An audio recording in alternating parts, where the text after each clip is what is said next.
Hello students, good morning. Today we'll start chapter 6 of history, new questions and ideas. First of all, in this chapter we'll study about Buddhism established by Gautama Buddha, and then about rest of the topics of this chapter, the story of the Buddha. Let's start the story of Buddha. Siddhartha, the childhood name of Mahatma Buddha, known as Gautama, the founder of Buddhism. He was born about 2500 years ago from today, and approximately, and he was born in 563 BC. 563 BC in Lumbini in Sakya Republic.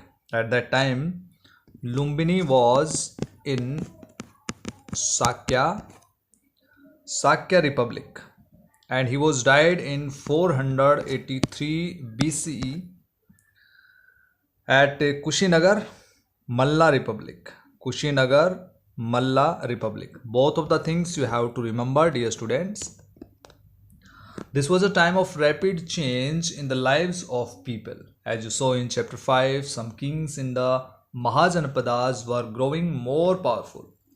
New cities were developing and life was changing in the villages as well as we'll see in chapter 9. Many thinkers were trying to understand these changes in society.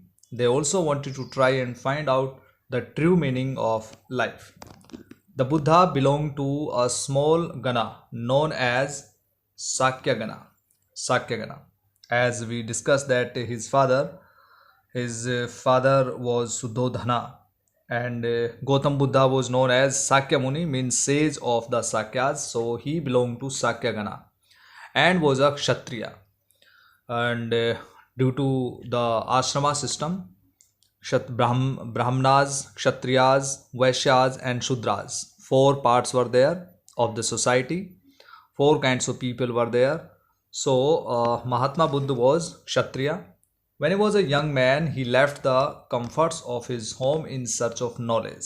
If we see about the life of Buddha, his father Suddhodana was the Saka ruler. As we discussed, his mother was Mahamaya, died after only 7 days of his birth.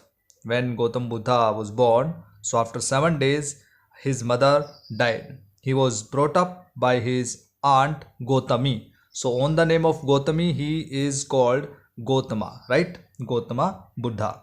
He was married at 16 to Yashodhara and enjoyed the married life for 13 years and had son named Rahul. So what was the name of the son of Gautam Buddha? Rahul. What was the name of the wife of Gautam Buddha? Yashodhara. Yashodhara, you have to remember Yashodhara, and he belonged to the Sakya Gana, as we discussed. Then he left the home and he wandered for several years, meeting and holding discussions with other thinkers. He finally decided to find his own path to realization and meditated for days on end under a peepal tree at Bodh Gaya in Bihar. Today it is in Bihar, Bodh Gaya, where he attained enlightenment. After that, he was known as Buddha or the wise one. Buddha, the word meaning of Buddha is wise one. He then went to Sarnath near Varanasi, at this time in UP. Sarnath near Varanasi, where he taught for the first time. Sarnath. At Sarnath, he taught first time. You have to remember this thing. After that, he taught first time. The place was Sarnath. You have to remember. He spent the rest of his life traveling on foot, going from place to place, teaching people till he passed away at Kushinara. Kushinara, as we discussed that he was died at Kushinara. Now at that time it was in Malla Republic, Kushinara, also known as Kushinagara. Teachings of Mahatma Buddha were the fundamental principles if we talk about that the first thing, that the world is full of sorrows, means dukha. Dukha samudaya means there are causes of sorrow. Some causes are means for example wishes, willingness. If you have some greed, then you will not be happy. Dukha nirodha, sorrow can be stopped.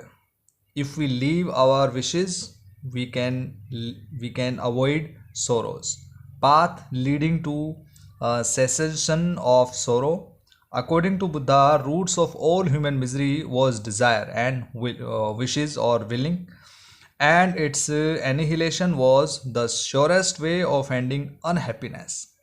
One could get out of this chain of suffering and achieve the final salvation. Final salvation means, you can say, nirvana, by following eightfold path, Ashtangika Marga. We can say in the next video we'll discuss in detail about that. The stupa at Sarnath, this building known as stupa, was built to mark the place where the Buddha first taught his message. This one, you can see in this image, this one. This is the stupa. After that, the Buddha taught that the life is full of suffering and unhappiness.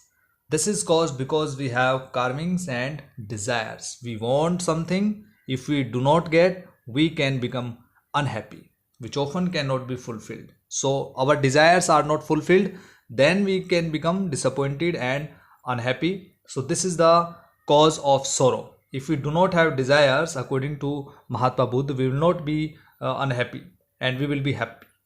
Sometimes even if we get what we want, we are not satisfied and want even more, or what other things. Want other things, it means if we do not get, again we will become unhappy. The Buddha described this as thirst or tanha. It is thirst or tanha. He taught that this constant karming could be removed by following moderation in everything.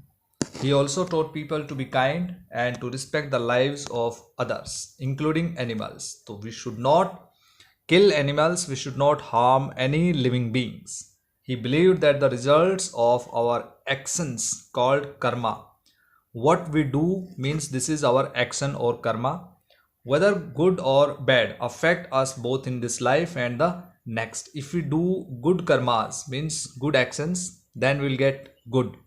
If we do some bad karmas or actions in this life or in the next life, we will get bad things. The Buddha taught in the language of the ordinary people, and it was Prakrit language.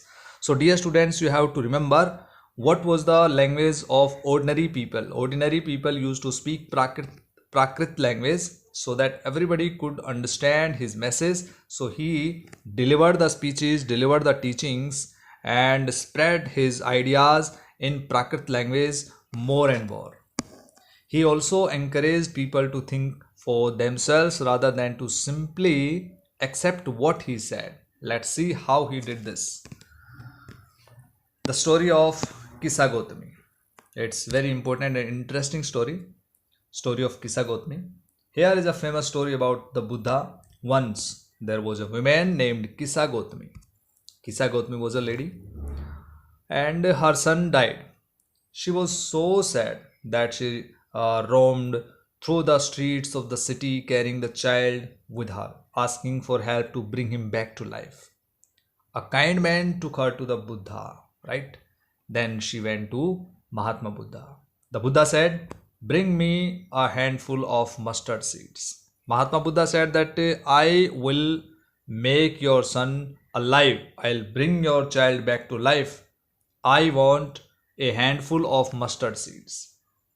Kissa Gotami was overjoyed and started off at once. She thought that it's very easy task, but Buddha gently stopped her and added, "The seeds must come from the house of a family where nobody has died." This was the condition put by Mahatma Buddha. Kissa Gotami went from door to door, but wherever she went, she found out that someone or the other, father, mother, sister, brother, husband, wife, child, uncle, aunt, grandfather, grandmother had died somewhere. It means Kissa Gotmi did not get a handful of mustard seeds from the house where nobody died. So I hope that you are understanding this story.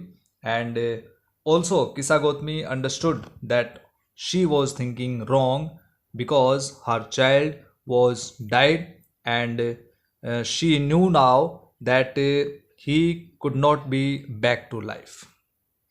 So after reading this story, you also want to explain what was the Buddha trying to teach the sorrowing mother. You can explain easily, and I hope that you understood the story. Dear students, in the next video we will discuss about Upanishads, and in this video we have discussed about Buddhism and the teachings of Mahatma Buddha, and about the life about Mahatma Buddha.